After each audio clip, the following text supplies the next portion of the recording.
जय गुरुदेव। विद्यार्थी मित्रों, धोरण 10 सामाजिक विज्ञान प्रकरण 17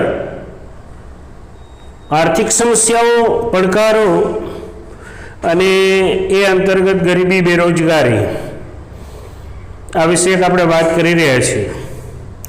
ગરીબી નિર્મૂલન કાર્યક્રમ PAP પાવર્ટી એલિવેશન પ્રોગ્રામ એ અંતર્ગત આપણે स्वरोजगार કેટલીક યોજનાઓ કાર્યક્રમો એ વિષયક વાત 5 યોજનાઓ વિશે ગયા પીરિયડમાં કરી ગયા છે। હવે બીજા મુદ્દાથી શરૂઆત કરશું અને બહુ મહત્વપૂર્ણ 14 યોજનાઓની વાત કરવાની છે। એમાં શરૂઆત કરીએ ગ્રામ ઉદયથી भारत उदय। आगळ पण आपणे वात करी थी कि शहरों भले राष्ट्रनो सरताज होय पण गामडું એ રાષ્ટ્રનું હૃદય છે અને જો ગામડાઓ આર્થિક સામાજિક સાંસ્કૃતિક રીતે ડેવલપ થશે વિકસશે તો રાષ્ટ્ર આપમેળે વિકસશે। એટલે રાષ્ટ્રના ઉત્થાન માટે સૌથી મહત્વનું બેઝ ગ્રામીણ ક્ષેત્ર છે। વર્તમાન સરકારે આ બાબતને ધ્યાનમાં લઈને ગામડાની જે જરૂરિયાતો છે, ગામડાની જે આવશ્યકતાઓ છે, એમની નિર્ભરતા છે એને સુદૃઢ બનાવવી, ગામડાનો જ વિકાસ કરવો કે જેથી કરીને સ્થળાંતરણ અટકે, ગ્રામીણ કક્ષાએ જ એમની જરૂરિયાતોની પૂર્તિ થાય। આ હેતુથી ગ્રામ ઉદયથી ભારત ઉદય આવી યોજના અમલમાં મૂકી છે। ખેડૂતલક્ષી કાર્યક્રમ, જેમ કે ગામડાનો મુખ્ય વ્યવસાય કૃષિ છે। આ દેશની જનસંખ્યાનો ઘણો મોટો શ્રમ દળ જેને કહેવાય એ કૃષિમાંથી પોતાની રોજગારી મેળવે છે। તો એમની જે સુવિધાઓ છે, પાયાની સુવિધાઓ છે એ પૂરી પાડવામાં આવે, એમની કેટલીક સમસ્યાઓ છે એનું નિરાકરણ થાય તો એની આવકમાં વધારો થાય, ગામડાઓ સમૃદ્ધ બને। પરિણામે આ યોજના અંતર્ગત ખેતીમાં જે નુકસાન કરતા આજુબાજુના વિસ્તારોમાંથી, વેરાન વિસ્તારોમાંથી આવતા પ્રાણીઓ, નીલગાય છે, ભૂંડ છે, તો એનાથી એના પાકના રક્ષણ માટે વાડ બનાવવાની હોય, કાંટાળી વાડ બનાવવા માટે, ફેન્સિંગ માટે એ આર્થિક સવલતો પૂરી પાડવામાં આવે। સાથે સાથે દુષ્કાળની પરિસ્થિતિ ઊભી થાય, અનાવૃષ્ટિ હોય એવા સંજોગોમાં પોતાના જે દુધાળા પશુઓ છે એના માટે ઘાસચારો કે પશુ શેલ્ટર તૈયાર કરવા માટે આર્થિક સહાય કરે। આધુનિક સેટેલાઇટથી હવામાન વિભાગ સમયાંતરે હવામાનની આગાહીઓ કરે, વરસાદ કેવો રહેશે, સાથે સાથે આ પ્રકારની ડ્રોન સિસ્ટમ પણ અત્યારે આવી છે કે જેથી કરીને એ ખનિજ સંશોધનમાં પણ ઉપયોગી બની શકે છે। જમીનના રેકોર્ડ તૈયાર થઈ શકે, એ જાળવી શકાય। ટેકનોલોજીનો ઉપયોગ મહત્તમ કરીને એ ખેડૂતોને ઉપયોગી બનવાની વાત છે। કૃષિ આધુનિક બને, યંત્રીકરણ થાય એ હેતુથી કૃષિને લગતા જે યંત્ર છે, ચાહે ટ્રેક્ટર હોય, મિની ટ્રેક્ટર હોય, થ્રેશર હોય, હાર્વેસ્ટર કે અન્ય કોઈ પણ જે કંઈ સાધનોની આવશ્યકતા છે, આધુનિક સાધનોની આવશ્યકતા છે, તો એ ખેડૂતો ખરીદી શકે અને એ ખરીદવા માટે સબસિડીની એ સુવિધા, સબસિડી એટલે સરકાર દ્વારા આપવામાં આવતી અમુક ટકાની સહાય, એ આર્થિક સહાય એમને આપીને મૂળ વાત એમની ઉત્પાદન ક્ષમતામાં વધારો કરવાનો છે. સારા ગુણવત્તાવાળા ઉત્પાદન માટે મહત્વની વસ્તુ હોય છે બિયારણ.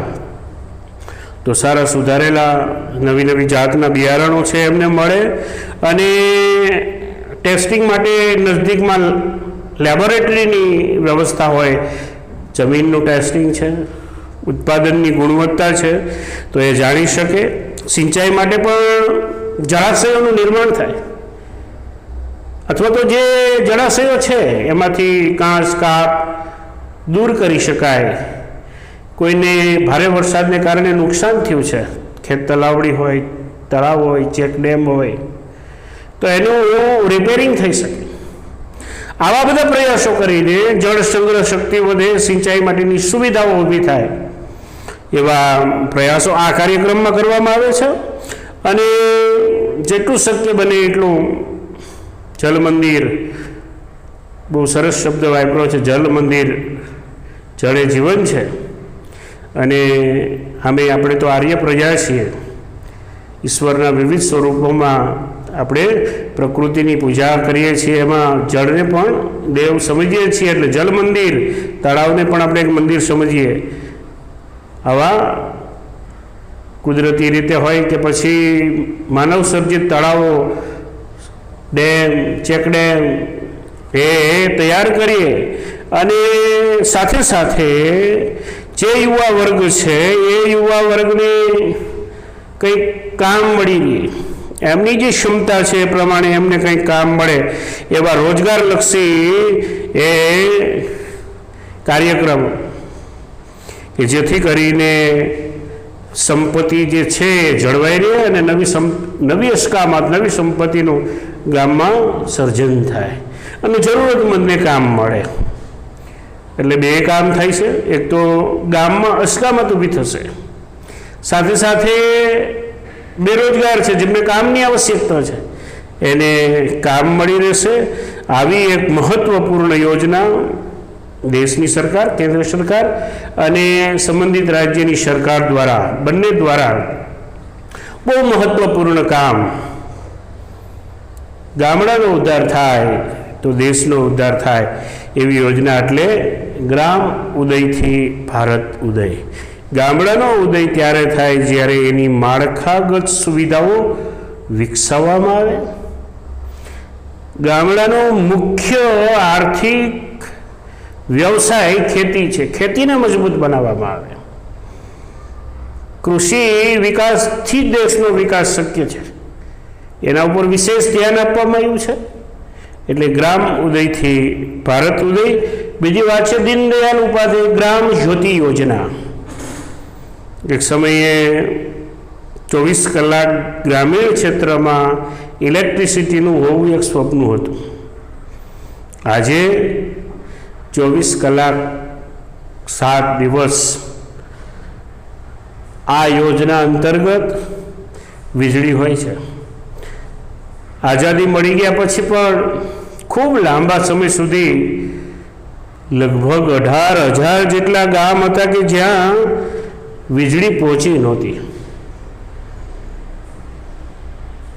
ત્યાં નવી વીજળીની લાઈનો નખાઈ, વીજળી અંતર્ગત આવરી લેવામાં આવ્યા અને હમણાં વર્તમાન સરકારે નવો નિર્ણય લીધો છે કે ઇરિગેશન માટે 1 વીક રાત્રિ ને 1 વીક દિવસ એવી રીતે જે ઇલેક્ટ્રિસિટી આપવામાં આવતી હતી એની જગ્યાએ ખેડૂતોને દરરોજ દિવસે જ વીજળી મળી ગઈ. એવા પ્રયાસો શરૂ થવાના છે.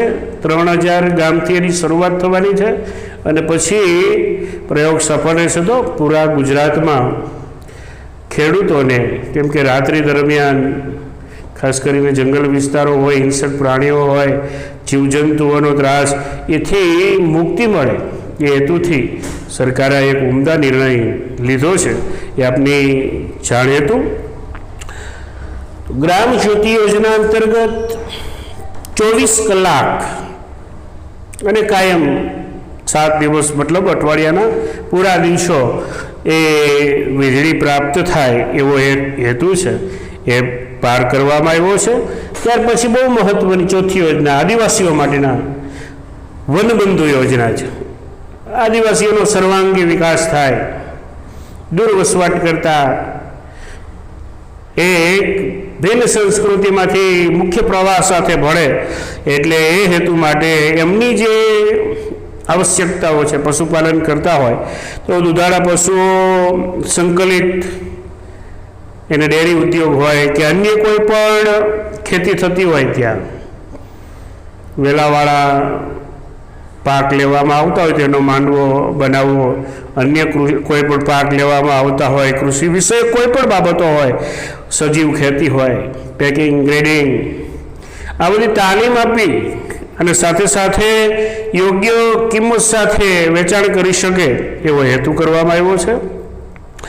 અને એમના બાળકો છે અભ્યાસ કરી શકે, આશ્રમ શાળાઓની શરૂઆત, સમરસ છાત્રાલયોની શરૂઆત એ આદિવાસીઓ માટેની યોજનાઓ છે। 5મી વાત સેન્દ્રિય ખેતીને પ્રોત્સાહન આપવામાં આવ્યું છે। હવે ફરી આપણે ઓર્ગેનિકતા તરફ વળી રહ્યા છીએ, તો આ વિષયક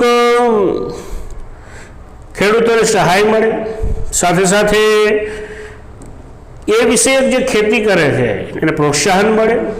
ગુજરાત સરકારે પણ ઓર્ગેનિક ખેતી કરતા, ગાય આધારિત ઓર્ગેનિક ખેતી કરતા ગાય દીઠ 900 રૂપિયા આપવાની યોજના તમારા ટેક્સ્ટબુકમાં ઉલ્લેખ નથી, પણ કેમ કે એ નવી યોજના છે, રાજ્ય સરકારની આ યોજના છે, એટલે સેન્દ્રિય ખાતરથી ખેતી થતી હોય એને પ્રોત્સાહન મળે, ખેતી સામગ્રી ખરીદી, તાલીમ, શિક્ષણ, એ પ્રકારે એક ટ્રેનિંગ અને એ પ્રકારે જે ઉત્પાદન કરે છે એ ઉત્પાદનને સારું એવું બજાર મળી રહે એ હેતુ છે ઓર્ગેનિક ખેતીનો, એને પ્રોત્સાહન મળે એ અંતર્ગત ઘણી બધી યોજનાઓ શરૂ થઈ છે।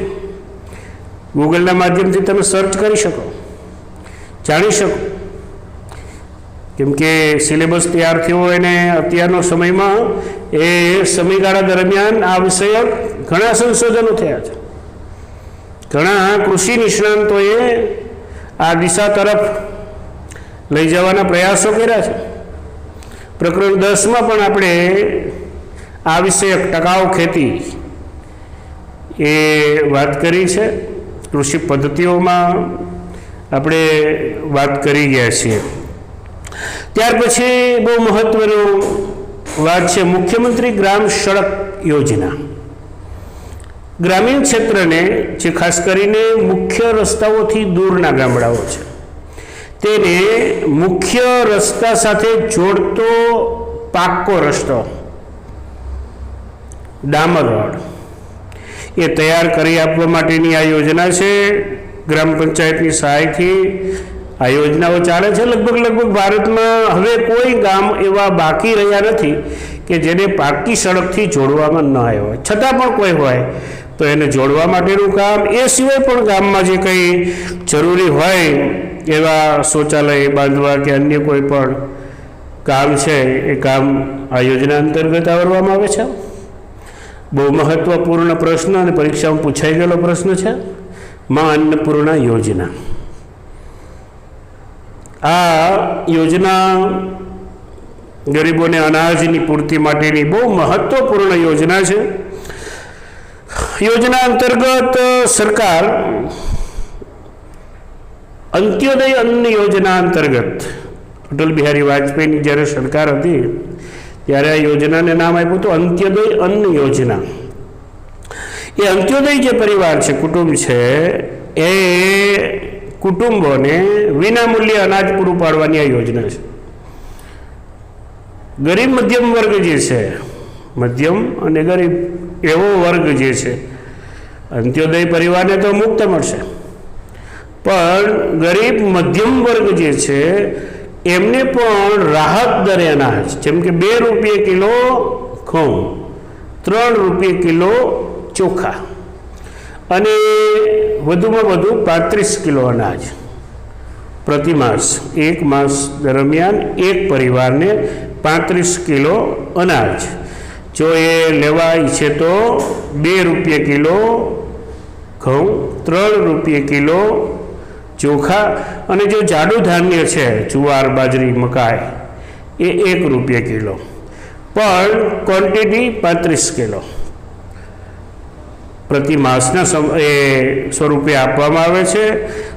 અને આ અંતર્ગત જેને લાભ મળ્યો છે, ગુજરાતમાં 3,82,00,000 લોકો કે જેમને આ લાભ મળી ચૂક્યો છે, આ લાભ લે છે. આપણે જાણીએ છીએ કે લોકડાઉન જેવી પરિસ્થિતિનું નિર્માણ થયું, વૈશ્વિક મહામારીનો સમય, ખૂબ કપરા કાળ, એવા સમયે દેશની સરકારે પોતાનો અન્નનો ભંડાર ખુલ્લો મૂકી ગરીબ લોકોને અનાજ તેના ઘર સુધી પહોંચતું થાય એવી વ્યવસ્થાઓ કરી હતી. ગરીબોને અનાજ મળી રહે, ફૂડ સિક્યુરિટી, અન્નની સલામતી પ્રાપ્ત થાય એવા પ્રયાસો કર્યા હતા. એ સરાહનીય છે, થવા પણ જોઈએ, એ કર્તવ્ય પણ છે. એટલે બહુ મહત્ત્વની આ યોજના ગણી શકાય.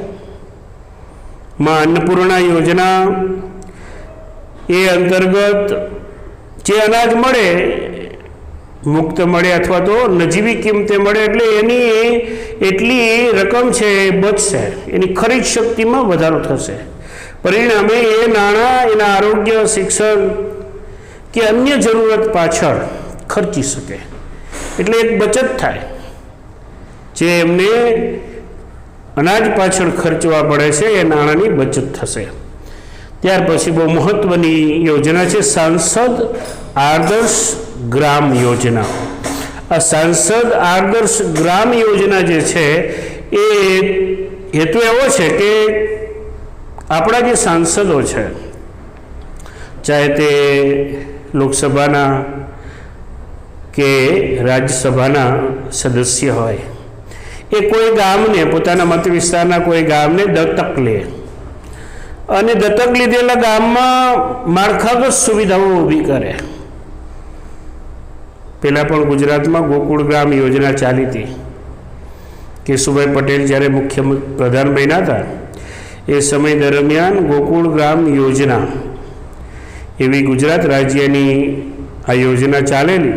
આ દેશવ્યાપી યોજના છે, સાંસદ ગ્રામ આદર્શ ગ્રામ યોજના. એ અંતર્ગત સાર્વજનિક જે વિકાસ કરવાનો હોય, ગામની જે કંઈ જરૂર હોય, જીવન નિર્વાહ માટેની તકો જે છે એનું સર્જન કરવું, ગ્રામ ઉદય થાય, ગ્રામીણ સંસ્કૃતિ આબાદ બચી રહે, ગામડાઓ તૂટતા અટકે, માળખાગત સુવિધાઓ એમની ઊભી થાય, સારા રસ્તા બને, પ્રાથમિક શાળા, પ્રાથમિક આરોગ્ય કેન્દ્ર હોય અને સુદૃઢ વ્યવસ્થાઓ, મજબૂત ગામડું બને, એ પ્રયાસ કરવાના હોય છે. એટલે ઉમદા હેતુ છે જરૂરતમંદોને રોજગારીની તક ત્યાં મળે, એવા હેતુથી સાંસદ આદર્શ ગ્રામ યોજના અમલમાં મૂકવામાં આવી છે. અને ઘણી બધી યોજનામાં ખૂબ સફળ રહેલી યોજના એટલે મનરેગા. મનરેગા પૂરું નામ છે મહાત્મા ગાંધી રાષ્ટ્રીય ગ્રામીણ રોજગાર બાહેંધરી યોજના. ખૂબ લાંબુ છે એટલે ટૂંકમાં લખ્યું છે મનરેગા. મનરેગાનું ફૂલ ફોર્મ છે મહાત્મા ગાંધી રાષ્ટ્રીય ગ્રામીણ રોજગાર બાહેંધરી યોજના. ગેરંટી છે, રોજગારીની ગેરંટીવાળી યોજના છે કે કામ માગે અને કામ ન મળે, કામ ન આપી શકે સરકાર, તો એમને બેકારી ભથ્થું આપવું પડે. આવી ગેરંટીવાળી યોજના છે. આ રોજગારલક્ષી કાર્યક્રમ છે કે જેમાં કામ આપવામાં આવે અને કામ બદલ વેતન આપવામાં આવે, વેતનયુક્ત રોજગારીવાળો કાર્યક્રમ. તો એક આ યોજના અંતર્ગત સૂત્ર છે પ્રચલિત બન્યું છે, આપણા ગામમાં આપણું કામ, સાથે મળે વાજબી દામ. ગામનું જ કામ થઈ જાય, ગામની જે અસ્કામત મિલકત ઊભી થાય અને સાથે સાથે કામ કરવા બદલ વેતન મળે. એટલે બહુ મહત્વનું સૂત્ર, આપણા ગામમાં આપણું કામ, સાથે મળે વાજબી દામ. એ અંતર્ગત ખૂબ લોકપ્રિય યોજના રહી છે. લગભગ બધા જ રાજ્યોમાં આ યોજના છે. યોજનાની થોડી સ્પષ્ટતા, કોઈ પણ પરિવારમાં પુખ્ત વયની વ્યક્તિ, પુખ્ત વય આપણા દેશમાં 18 વર્ષ કે તેનાથી વધારે ગણવામાં આવે છે, એ પરિવારની એક વ્યક્તિને વર્ષ દરમિયાન, આપણે જે વર્ષ ચાલે છે માર્ચથી માર્ચ, એ વર્ષ દરમિયાન 100 દિવસની ખાતરીપૂર્વકની રોજગારી આપવામાં આવે, 7 કલાકનું પર દિવસ કામ આપવામાં આવે અને એ બદલે એને વેતન આપવામાં આવે. હવે જો કોઈ માણસ કામ માગશે અને એ કામ આપવામાં સરકાર નિષ્ફળ જશે તો એ વ્યક્તિને બેકારી ભથ્થું આપવું પડે. મતલબ રોજગારીની ખાતરી છે, કામ મળવાની ખાતરી છે, કામ નહીં મળે તો પણ દામ ચોક્કસ મળશે. હા, કામદારે કામ માગેલું હોવું જોઈએ. કામ માગે એટલે કામ મળશે અને વેતન મળશે. જો કામ ન આપી શકે તો પણ બેકારી ભથ્થું આપવું પડશે. આ યોજના અંતર્ગત શું કામ કરાવવામાં આવે? ગ્રામીણ ક્ષેત્રમાં ગામડાની જે માળખાગત સુવિધાઓ છે, એ માળખાગત સુવિધાઓના કામો જે છે, ગ્રામ પંચાયતનું મકાન હોય, વૃક્ષોને ફરતા ઓટાઓ હોય, રસ્તાઓ હોય, ચોમાસામાં ધોવાણ થયું હોય તો રસ્તાના કિનારાઓને પૂરવાનું કામ હોય, ચેક ડેમ હોય, વધારે વરસાદથી પાણીનું ધોવાણ થયું હોય, આવા બધા જે કામ છે, ઘણા બધા કામની યાદી તૈયાર કરી શકાય. તમારા ટેક્સ્ટબુકમાં પણ ઘણા બધા ઉદાહરણો આપ્યા છે. ઢોર છાપરા, જૈવિક ખાતર, કોઈ ઇન્દિરા આવાસના મકાનો હોય, અન્ય કેટલી બધી બાબતો લઈ શકાય. વોટરશેડ ને સમુદ્ર કિનારો હોય તો માછલીની સુકવણી માટે અથવા તો મોટા ડેમની આસપાસમાં કોઈ મત્સ્ય પ્રવૃત્તિ થતી હોય તો ત્યાં ઘણા બધા કામની યાદી બનાવી શકાય જે ગ્રામીણ ક્ષેત્રમાં અવેલેબલ હોય. એ પ્રકારના એમની પાસે કામ કરાવવામાં આવે અને એ કામની બદલીમાં તેને વેતન આપવામાં આવે. વેતનયુક્ત રોજગારીનો આ એક મહત્વપૂર્ણ હિસ્સો કામ યોજના છે અને મૂળ હેતુ ગ્રામીણ ક્ષેત્રમાં ગરીબી રેખા નીચે જીવતા લોકોનું જીવન સ્તર ઊંચું લાવવા માટે બે કામ થશે. એક તો ગામની ઇસ્કામત ઊભી થશે અને જરૂરિયાતમંદ વ્યક્તિને કામ મળશે, રોજગારી મળશે. એટલે મનરેગા, મહાત્મા ગાંધી રાષ્ટ્રીય ગ્રામીણ રોજગાર બાહેંધરી યોજના એ ખૂબ મહત્વપૂર્ણ યોજના છે અને સાથે સાથે રોજગારી આપતી હોય, બાહેંધરી આપતી હોય એવી મહત્વપૂર્ણ યોજના છે. ત્યાર પછી વાત કરીએ મિશન મંગલમની. આ યોજના દ્વારા ગરીબી રેખા નીચે જીવતા જે પરિવાર છે તેની જે મહિલાઓ છે એક સખી મંડળનું આયોજન કરે અને જે જૂથ તૈયાર કરે એને કૌશલ્યવર્ધક તાલીમ આપવામાં આવે, ટ્રેનિંગ. આ રોજગારલક્ષી પણ સ્વરોજગારલક્ષી યોજના છે. મિશન મંગલમ એ તાલીમ આપશે.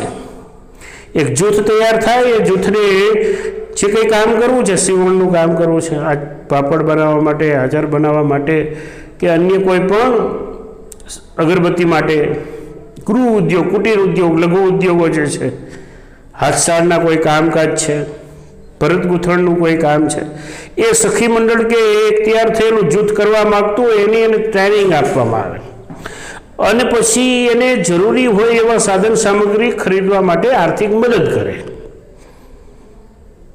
ખાસ કરીને ગ્રામીણ ક્ષેત્રના મહિલાઓ માટેની આ મિશન મંગલમ યોજના છે અને એ અંતર્ગત એને આજીવિકા મળી રહે, ગરીબી રેખાથી ઉપર આવવા માટે પ્રયાસ કરવા માટે બહુ મહત્ત્વપૂર્ણ સાબિત થાય એવી મિશન મંગલમ યોજના ખાસ બહેનો માટેની આ યોજના છે। ત્યાર પછી વાત કરી દત્તોપંત ઠેગડી કારીગર વ્યાજ સહાય યોજના। જેમ બહેનો માટેની યોજના હતી એમાં કારીગરો જે છે, ચાહે અલગ અલગ ક્ષેત્રના કારીગર હોય, હાથશાળ, કુટીર ઉદ્યોગ, ગૃહ ઉદ્યોગ, લઘુ ઉદ્યોગ, એવા લોકો જે છે એમને કારીગરો જે છે, જે આપણા પરંપરાગત વ્યવસાયો છે, સુથાર, લુહાર, કુંભાર, દરજી, એ લોકોને એના કામ માટે જરૂરી હોય એવા ઓજારો ખરીદવા માટે ઓછા વ્યાજે એ લોન આપવાની સુવિધા જે છે એ નામ આપ્યું છે દત્તોપંત ઠેગડી કારીગર વ્યાજ સહાય યોજના। અને ત્યાર પછી છે જ્યોતિ ગ્રામ ઉદ્યોગ વિકાસ યોજના। જ્યોતિ ગ્રામ ઉદ્યોગ વિકાસ યોજના અંતર્ગત એવા જે સાહસિક બેરોજગારો છે કે જેમને સ્ટાર્ટઅપ ઇન્ડિયાની વાત આપણે આગળ ભણી ગયા છીએ, જાણો છો તમે, વર્તમાન સરકારે મૂકેલો બહુ સરસ મજાનો પ્રોજેક્ટ છે, એ અંતર્ગત આ વાત છે કે એવા કોઈ સાહસિકો છે કે નાના મોટા કોઈ ઉદ્યોગો શરૂ કરવા માગતા હોય તો એની જે બેઝિક જરૂરિયાત હોય, જમીન, વીજળી, પાણી, એની પૂર્તિ કરવામાં આવે ને આર્થિક મદદ પણ મળે, અને જેથી કરીને પોતાનો ઉદ્યોગ, પોતાનો ધંધો, પોતાનો વ્યવસાય શરૂ કરી શકે। સ્ટાર્ટઅપ ઇન્ડિયા અંતર્ગત એમને આર્થિક મદદ મળી રહે એવા જે પ્રયાસો કરવામાં આવ્યા છે, એ પ્રયાસો એટલે જ્યોતિ ગ્રામ ઉદ્યોગ વિકાસ યોજના।